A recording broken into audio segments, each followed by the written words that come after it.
So the question is, the temperature of a body of mass m and specific heat capacity S is raised slowly from T1 to T2. The change in entropy of the system is.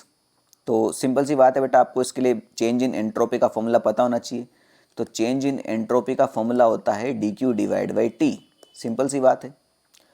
अब ये dq का formula क्या होगा, देखो यहाँ पर क्या हो रहा है बेटा, आपका टेम्परेचर चेंज हो रहा है। थर्मोडायनेमिक्स में आपने ये दो फॉर्मूले पढ़े होंगे कि जब मुझे मतलब वाटर से वाटर में ही रहना है मगर मुझे टेम्परेचर चेंज करना है तो कौन सी एनर्जी चाहिए होती है बेटा, आपकी mc डेल्टा टी। यहाँ पर s दिया है तो ms डेल्टा टी हो जाएगा। और अगर मुझे पूरा का पूरा स्टेट ही चेंज करना है यानी आइस से वाटर में, वाटर से स्टीम में, तो मुझे लेटेंट हीट ऑफ फ्यूजन चाहिए होता है ml। तो यहाँ पर टेम्परेचर चेंज हो रहा है यानी यहाँ पर कौन सी एनर्जी काम आएगी, ms डेल्टा टी। सिंपल सी बात है, तो इसको ही लगा लेते हैं बेटा। तो चेंज इन एंट्रोपी कितना हो जाएगा बेटा हमारा, ये हो जाएगा ms डेल्टा टी, इसकी जगह मैं dt लिख सकता हूँ डिवाइड बाई टी, क्योंकि मुझे लिमिट दे रखी है T1 से लेके T2 तक। सिंपल सी बात है। तो इसका इंटीग्रेशन करते हैं बेटा, कांस्टेंट चीज़ें बाहर आ जाएगी, ms कांस्टेंट है बाहर आ गया।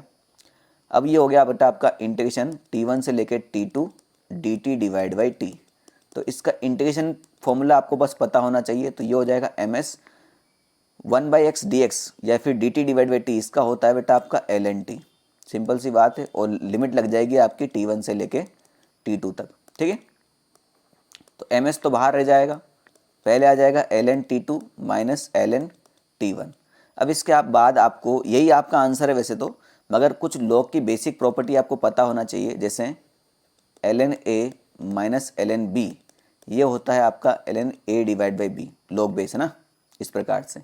तो यहाँ पर क्या दे रखा है बेटा आपको T2 माइनस T1, तो यानी क्या हो जाएगा आपका T2 डिवाइड बाई T1 हो जाएगा, ठीक है। तो डेल चेंज इन एंट्रोपी कितना हो जाएगा बेटा आपका ms ln T2 divide by T1।